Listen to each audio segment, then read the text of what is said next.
I assume you're here for only one reason, that you're curious the way I'm curious.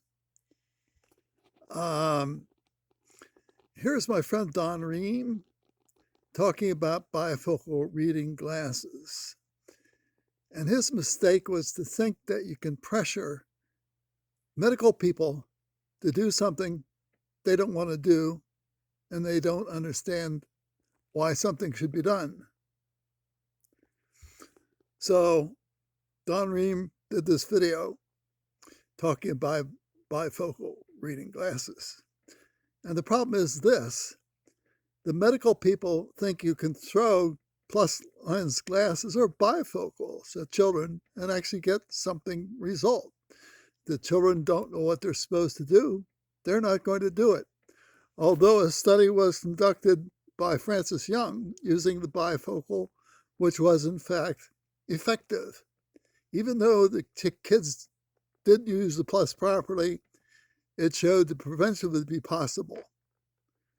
But of course, the problem is the parents of the child, they don't like it.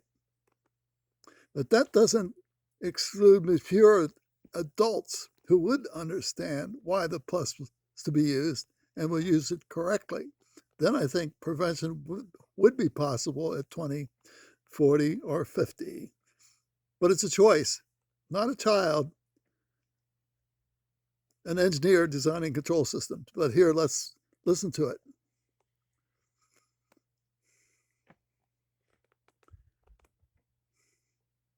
Many children develop myopia during their school years. Can we prevent a child from becoming nearsighted? This information is brought to you as a public service by the International Myopia Prevention Association, a nonprofit research organization dedicated to preventing nearsightedness. Nearsightedness is caused by focusing on close-up objects, close-up focus position, and can focus only at shorter and shorter distances. This happens because the focusing muscles, also called the ciliary muscles, lock up, causing the eyes to become more elongated and thus more nearsighted. Clear distance vision is lost forever. What can be done to prevent nearsightedness in a child? The problem must be caught as soon as the child experiences the first difficulty seeing distant objects clearly, such as the TV or the writing on the board at school.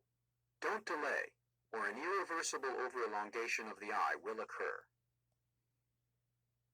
Eye doctors prescribe distance glasses to correct blurred distance vision, but this makes the problem worse because they force the focusing muscles to stay locked up, which further elongates the eyes. This results in the need for stronger distance glasses. The child is thus doomed to a lifetime of reliance on distance glasses and worsening eyesight. There is an alternative. If a child uses reading glasses for prolonged periods of reading and other close work, the focusing muscles should not lock up, and nearsightedness should be prevented. The child will not be reliant on reading glasses. Reading glasses are just a protective tool to be used for periods of close work.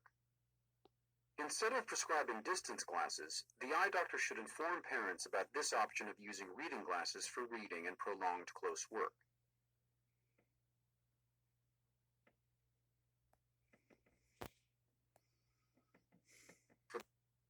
Again, he draws the eye as length. You can't measure that. You measure a refractive state.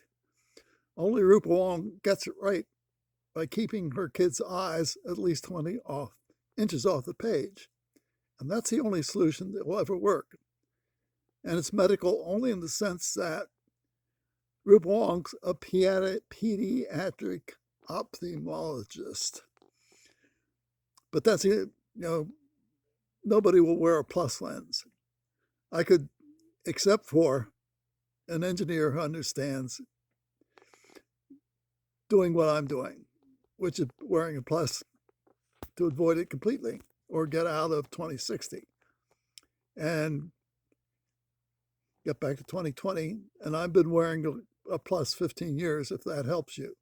But let's look at a pediatric ophthalmologist. I can get it here.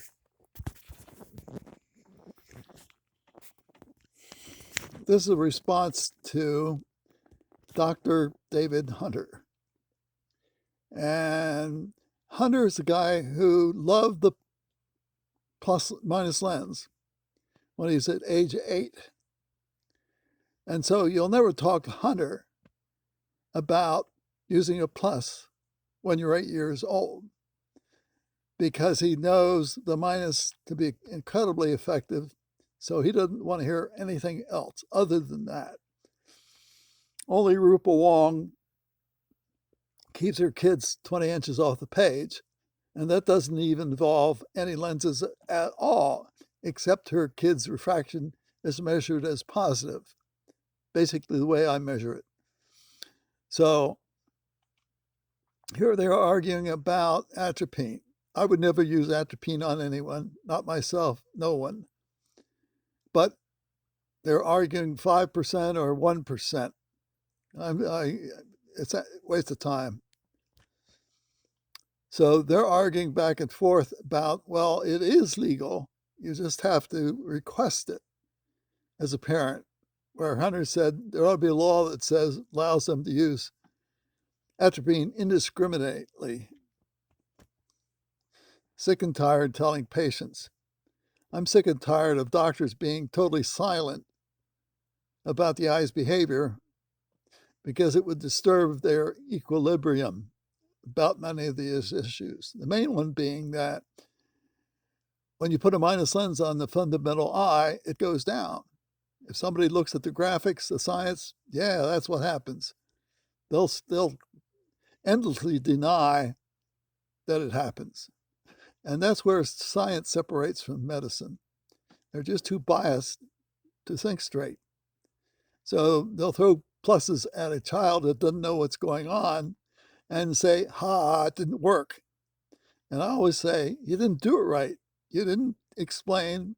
You didn't attempt to share responsibility or take all responsibility yourself, as I am doing it. So you have doubts and so forth. So here is the individual. Stephen Glasser, Rockville, Kids Eye Care, Maryland, and is chief of the pediatric ophthalmology section of the Holy Cross Hospital and affiliate of the Children's Hospital of Philadelphia. And then they're talking about low concentrations, 0.01%, so forth. Rupa Wong is using, her kids have 20/20, and she is using 0.01% daily on her children. I obviously think that's a waste of time. Just keeping her kids at 20 inches will be sufficient to do it. But she's making the measurements. And the only real question, will they get to graduate school or at least college with a positive refractive state, which she measures herself, and they should measure also. Anybody in a prevention program should measure the refractive state the way I am doing it. Either they're competent enough to do that, or they should not be in a study.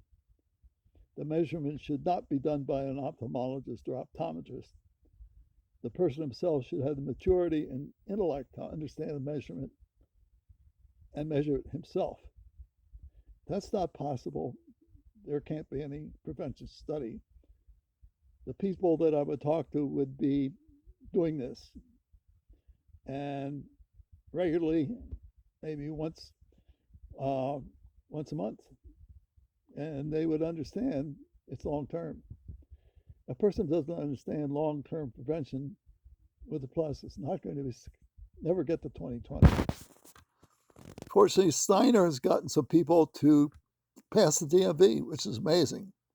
Dr. Johnson's have close to the same thing, but they never want to do that last step to go from 20/50 to 20/20, because that would mean long-term plus wearing, and self-measurement, which is exactly what I'm doing.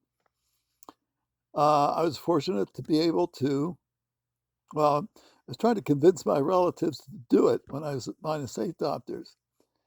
And all that effort came back to me when I had a chance to do it myself. So I did it myself.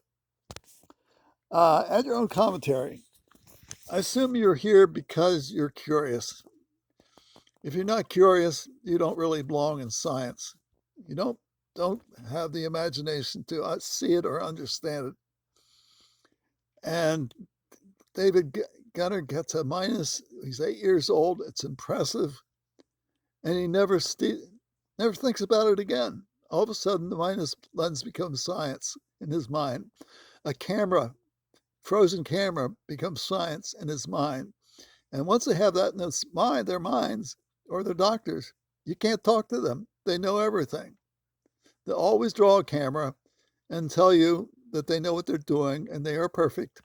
And no one outside their profession knows anything. So they're not going to talk to you. If you talk about a study, they'll say, oh, we are going to run this study, or no study will ever be conducted for prevention. And they win that battle. No study for prevention has ever been allowed, permitted, reviewed, or anything. That's in part the reason why Jake Steiner is successful, in part. If they'd only use a Snellen and start before they get down to 2060, they probably could be successful. But we have the long-term and personal Snellen measurement, the expertise to actually make the measurements themselves. Again, add your own commentary. I really enjoy the conversations, intellect, studies. Add your own commentary. You're here because of curiosity, sense of wonder, imagination, visualization, a better future. Maybe not for you and me, but maybe for engineers. Add your own commentary, and thank you.